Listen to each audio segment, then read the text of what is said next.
Hey everyone, today's Real Vision Daily Briefing is sponsored by Crane Shares. Learn about their KRBN ETF at craneshares.com/KRBN/Real Vision.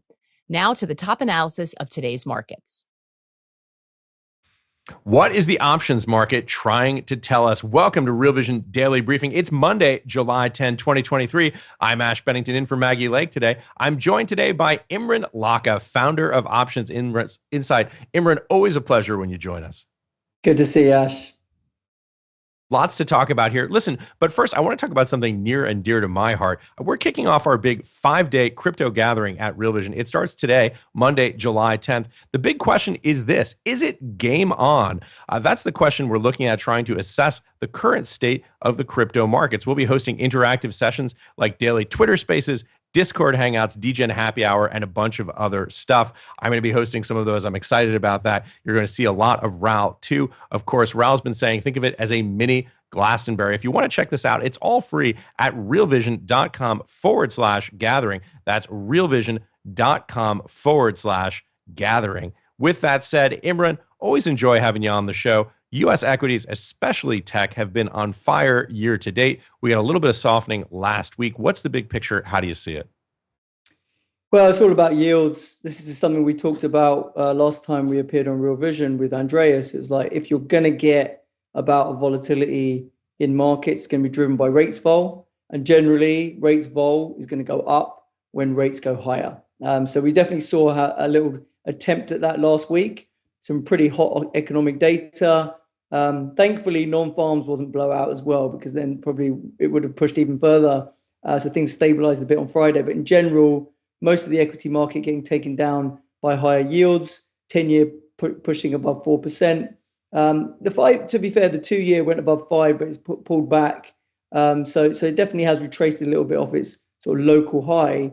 But, and the equity market has stabilized as well today. All eyes on the CPI number on Wednesday, really. I don't think it's a massive one in terms of generally we've been seeing disinflationary data.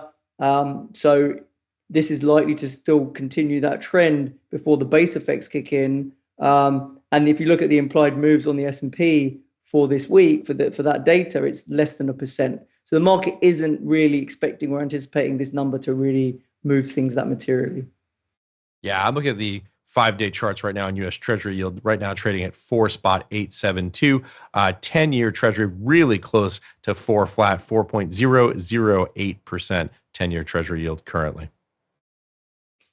Yeah, the Fed probability now for a hike in July, and I guess this CPI data is going to kind of seal it, is around 92%, which is why the market's not pricing that this data point is going to be that big a game changer, because the pricing for the Fed meeting is already close to 100%. So there shouldn't be that big marginal change in expectations.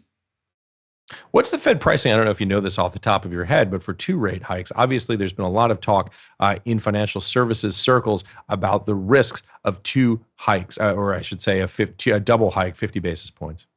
Yeah, I think it's around 30% chance that we're going to get 2 more hikes, right? So that's kind of so the markets, they've been. If you look at the dot plot and what the Fed members have been saying, they're pretty much saying that's their expectation, but the market still refuses to really price that in fully. So they kind of want to see the data on that. But no reason to really think that through time that's not going to decay towards what they are guiding at the moment.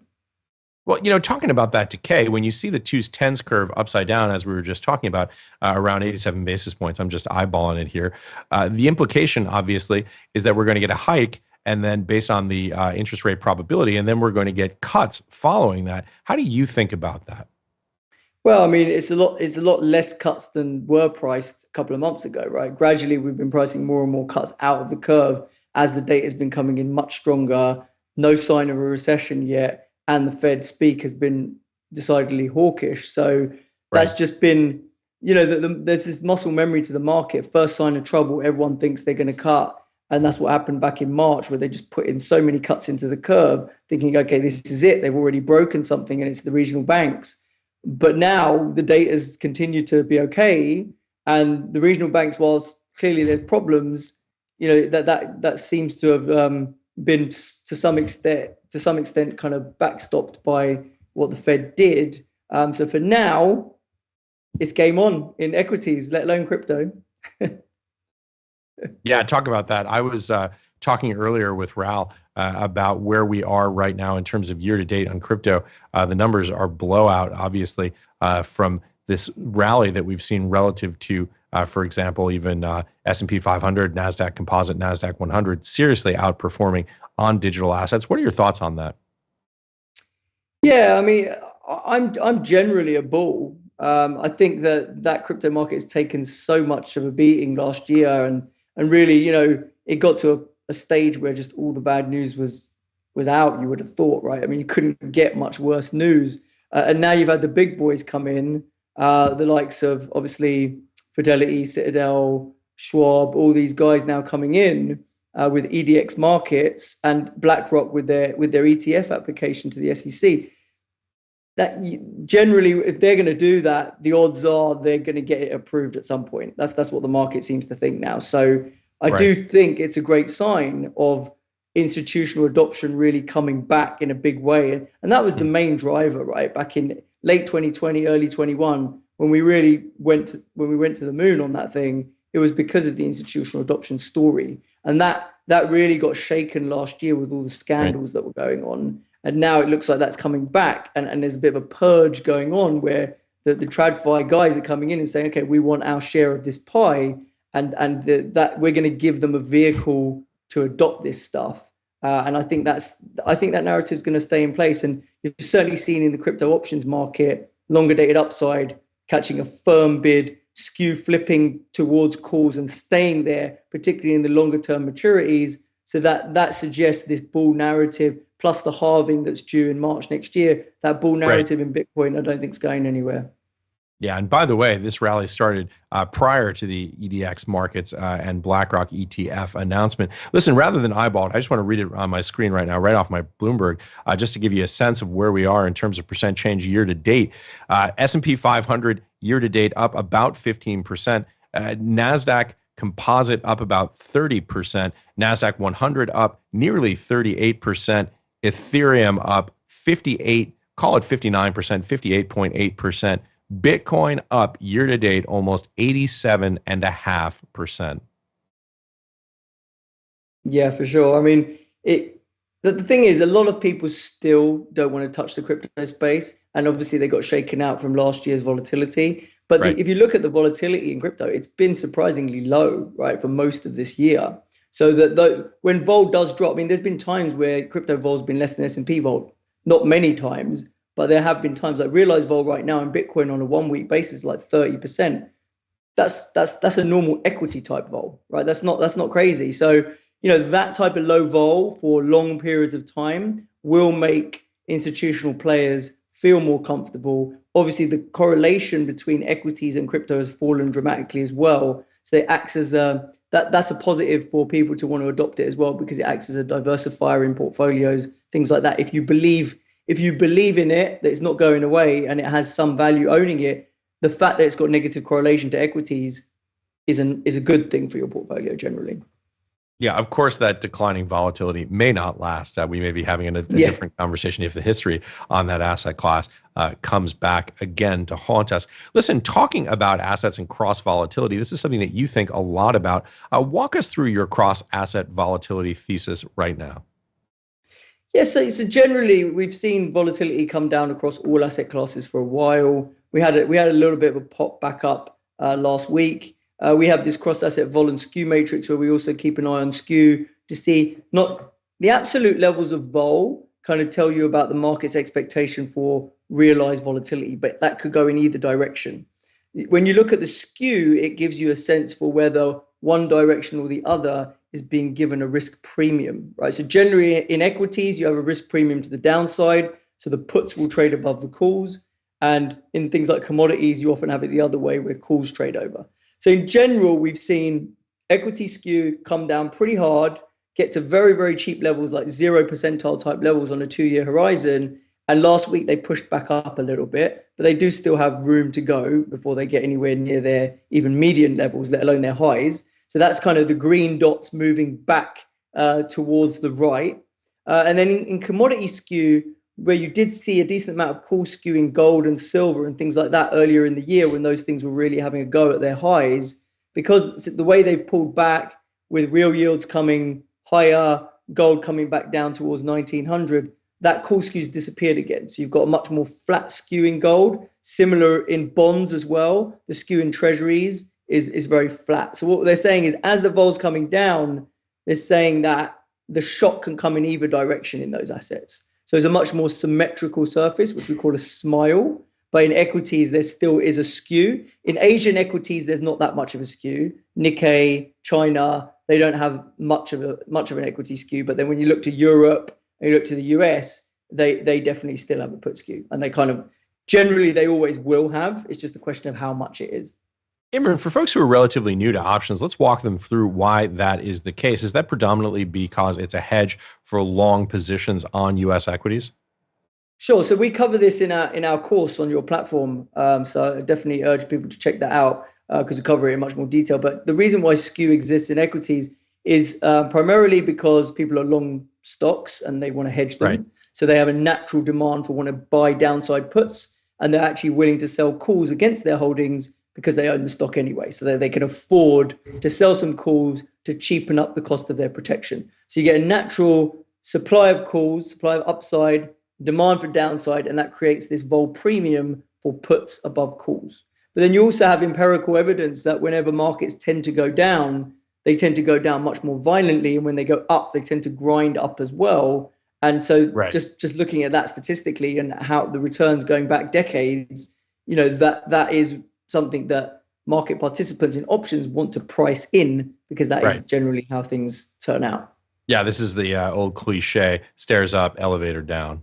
Exactly. Hey, listen, thinking about things that are broadly held here in the United States, we've got earnings this week starting for banks. I believe it's JPM and Citi on Friday. I want to talk a little bit about European banks because we have a great conversation with Seamus Murphy, founder and managing director of Cargill, speaking with Harry Melandri, advisor for MIT Partners. This is out on the Essential tier today. It's called The Next Big Trade. Is it time for European banks to shine? Let's take a look at this conversation. Certainly we could still see, in Europe, is it impossible to see, another 100, 200 basis points, maybe even more of rates relative to where we are today? And I think the market is basically expecting rates to fall into 2024. We think that's highly improbable, highly improbable once the central banks begin to understand the narrative of the fact that there's this excess demand still exists.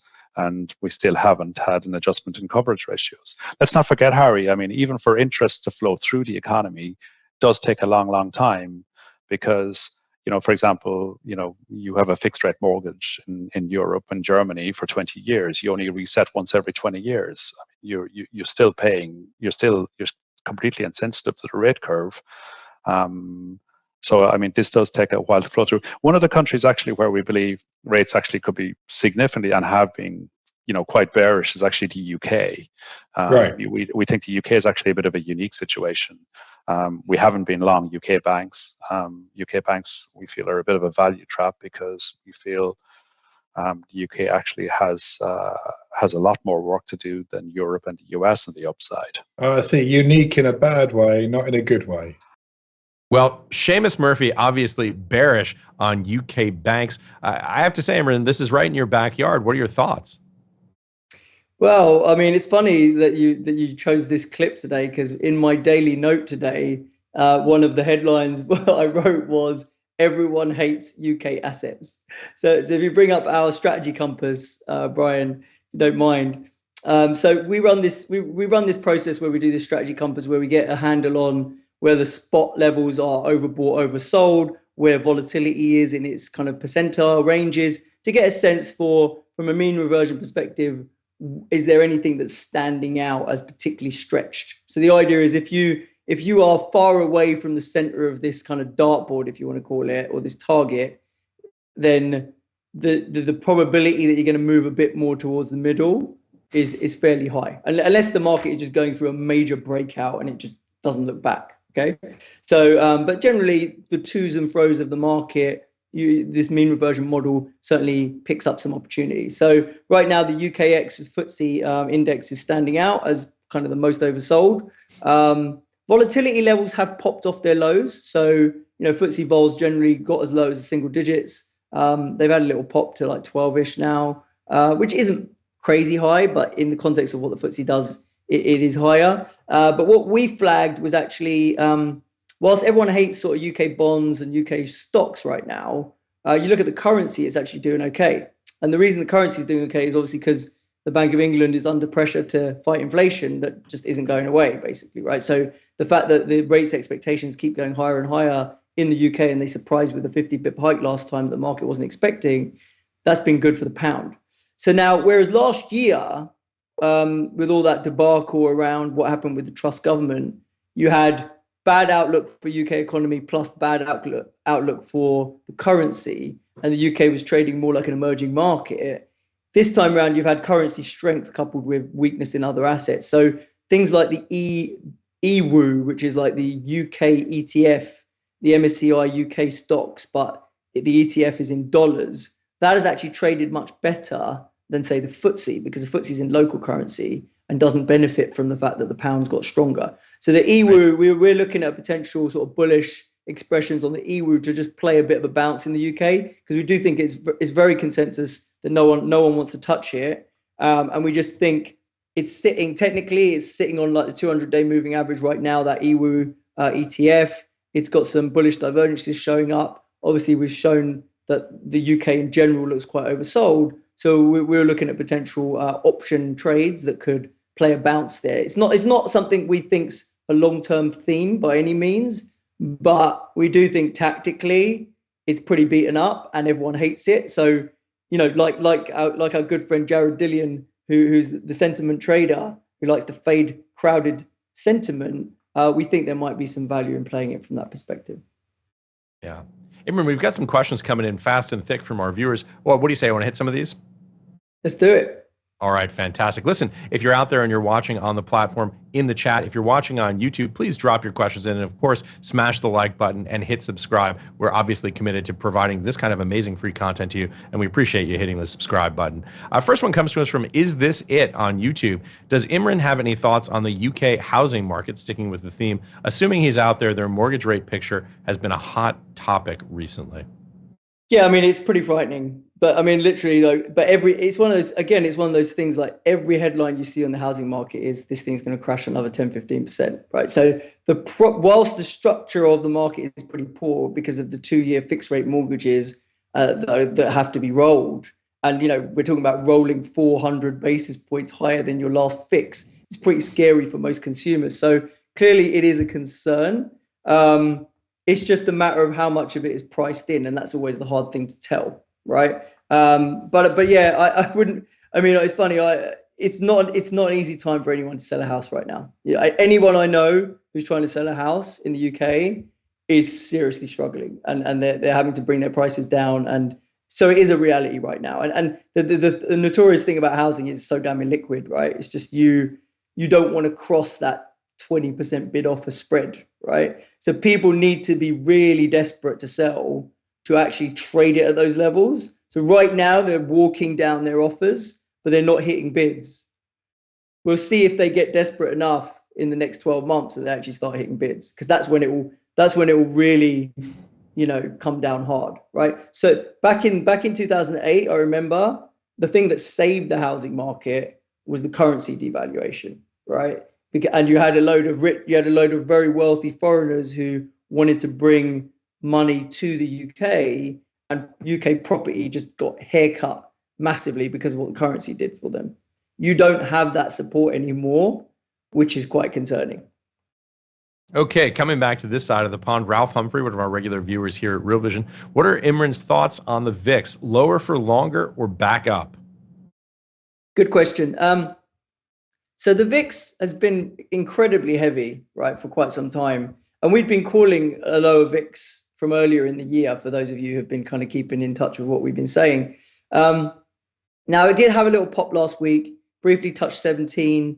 There's been a lot of call buying. So this is something I've been pointing out in a lot of my content recently. It's like as the S&P skew has got crushed, the VIX has become a little bit less sensitive to S&P moves, but also as the markets rallied and the VIX are just kind of floated in this low teens level, it becomes more attractive to buy calls on the VIX to hedge your portfolio than buying puts on the S&P. And so you've had a lot of call buying going on in short-dated maturities on the VIX. So we had a ton in June. That obviously expired. Now we've got a hell of a lot in July as well. So anywhere from 18 to 25 strikes on the VIX, been a lot of calls bought. Now, what does that mean? Dealers have to hedge that somehow. The dealers are the people who are selling those calls on the VIX. They hedge those by buying futures on the VIX.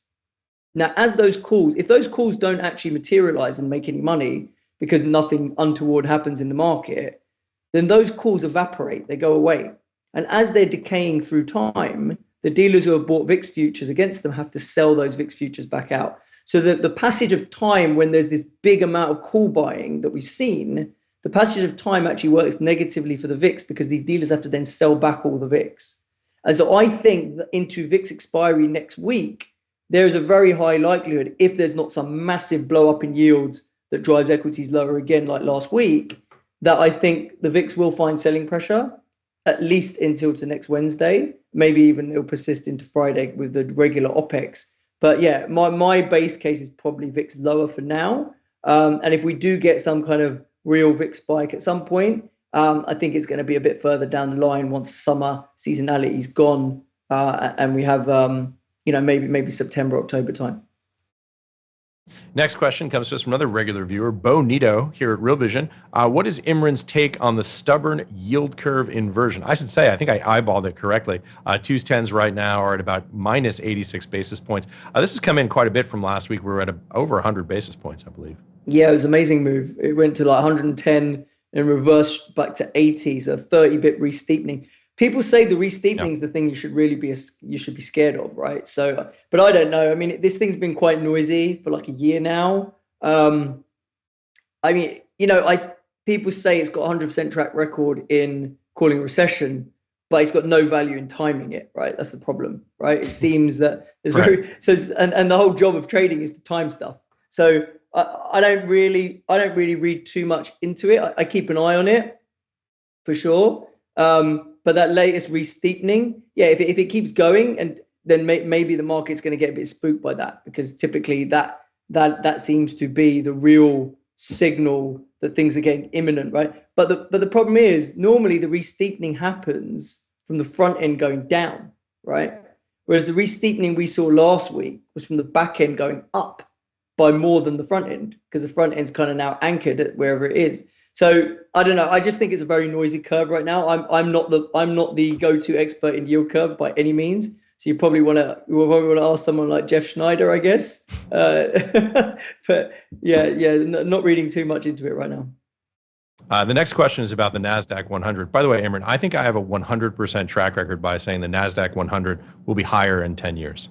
I think I'm 100% on that call. It's probably pretty fair to say, yeah. Jay Singles from YouTube. Imran, what are options getting affected by the NASDAQ 100 rebalance? These actually, in essence, are options getting impacted by the NASDAQ 100 rebalance. Yeah, I mean, I'm not seeing a massive impact in the options market on that, to be honest. Really, earnings are going to be more driving the vol on single stocks. So, generally, when you go through earnings season, short-dated implied vols are not just pricing in what the asset's doing; they also price in an implied move, like a jump risk on earnings. And so, you look at the vol and you can calibrate what that earnings risk is. So we've got a single stock strategy compass in our products where we flag what the implied moves are, what we're seeing. For example, there's some healthcare names that we flagged in our single stock compass today. Earnings on Friday for United Health, they're only pricing in like a 2% move. That thing potentially, if it, in the past when they've had decent earnings, they've rallied 5% plus. So we think it's quite cheap. So these are the things that we look at around earnings season in single names. For the rebalance, I don't see a lot of impact in vol markets. All right, Imran, this is a nice technical question on options for you. I'm going to ask you to explain the question for people who may not be following along as closely as David H., who submits this question on YouTube. Can you ask Imran if he's more prone to doing 1/2 year out of the money calls or doing calendar spreads if you don't want to be invested in this run? Very technical question. So if you don't want to be invested in this run, I'm not sure what that exactly means, but I mean, the question to do calendars or outright calls really boils down to how much gamma you want, right? And how much decay you're willing to pay. So, calendars, generally, I like doing calendars when a market has corrected and I want to get long it and the curve has gone a bit inverted and I think it will recover medium term. But in the super near term, I don't think it's going to have a really massive rally. So then I'll use that front end call to fund some of my medium term call to cheapen it up, right? So that's when I would do a calendar trade, or kind of the logic around that, right? I want to buy this thing, I want to cheapen the cost of it, and I'm pretty confident that the inversion of the curve and the strike that I'm selling in the front end call doesn't get breached, basically, because I think the market kind of needs to work off the weakness before it can really have a material rally. In terms of just outright calls, if the curve, for example, wasn't inverted and the front end vol was just really, really cheap, that it's not worth selling, then it kind of, and because you're going to a 6-month outright call, you're keeping the decay down anyway. It's only in the really front end stuff that your decay bill's that bad. So I think if the implied vol levels are relatively cheap still, your front end vol is super cheap and just not worth selling. You're just not getting much premium for selling those short dated calls. That's kind of when I'd just be in the outrights. So the kind of assets that I'd be in outright calls would be like, for example, bonds, right? TLT right now, if you want to buy calls on bonds, TLT outright calls don't look bad. HYG is another one, right? So the high yield ETF, that's on like a 6 or 7 vol, particularly on the upside. Why am I going to sell anything in front of that when I own the thing at 6 or 7 vol, right? It's crazy cheap. So just buying that stuff outright makes sense. But in a single stock where, you've got a bit of a wall of resistance at some level, 10% higher, but you're bullish on the stock, maybe it's an AI name that's pulling back, or it's Google or something like that, and you like the longer term upside on Google, but the front end's pumped and it's got earnings priced in it, then using a calendar structure sets up much better. Here's a question about commodities. This one comes from Trillion X Macro on YouTube, and he asks, Imran, any views on oil and what's priced in the volatility market for it? CL1 on the New York Merc right now, WTI August 23 crude futures trading at 73.18. Yeah, I mean, generally, it's been putting in some good price action, oil. It looks like it's carving out a bit of a bottom. So I have been at the margin bullish. I haven't actually pulled a trigger on an option trade. I just bought some outright oil like a week or two ago. But vol's pretty low. Vol's back in the 30s in oil. Skew's actually quite low as well at like 2.5 for the 1 month, 25 delta. That has traded much higher, right? It's traded at like 5 or something. So that's come down quite a bit as well. But yeah, in general, I think outright vol doesn't look bad in oil. It's not really realizing that much right now. So maybe call spreads if you're bullish. But right now, a lot of people are still bearish oil. That they think the economy, particularly China's got issues. If you're bearish, it's had a good run, right? It rallied 4% last week nearly. Vols are pretty cheap. Skew's cheapened up as well. You might want to buy some puts to play a tactical pullback, right? But for me, I'm looking at oil a little bit more structurally, a bit more medium term, and that makes me a bit more bullish. All right, Imran, since you mentioned AI, here's a final question. This comes to us from Bo Nito, and it's about AI. And the question is this: is Imran actually AI? He runs through data in his head like a supercomputer. Are you a hologram, Imran? Afraid not. I'm real. I don't know how to prove that to you, but I'm definitely real. Well, you can try proving it right now. Final thoughts, key takeaways. Give us an answer that only a human could. Well, tell you what, if you want to get proof that I'm real, come to my free webinar that I'm running at 11 a.m. Eastern tomorrow.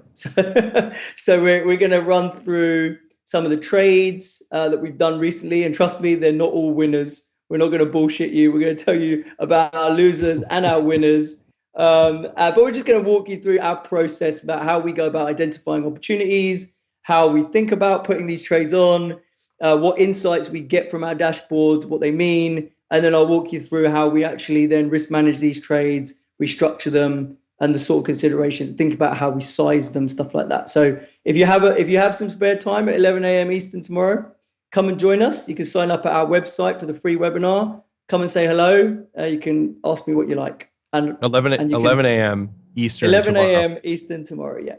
Imran, I hate to say this, man, but I feel like that's exactly what a super smart AI would say. Well, Hey, there's listen, only one way to find out, Ash. You should come as well. You're invited. come and try the Turing test on Imran Lakha tomorrow at 11 a.m. Listen, guys, this is my final thought for the day. Go and check out the Real Vision Crypto Gathering. It's a lot of fun and it's free. So go check it out, realvision.com/gathering. That's realvision.com/gathering. We always have a lot of fun, lots of interactive content there as well. Hopefully, come check us out today, tomorrow, for the rest of the week. Really looking forward to you joining us there. That's it for today. Always a pleasure to do this with you, Imran. Thanks for joining us on Real Vision Daily Briefing. We'll be back same time tomorrow, 4 p.m. Eastern Time. See you then.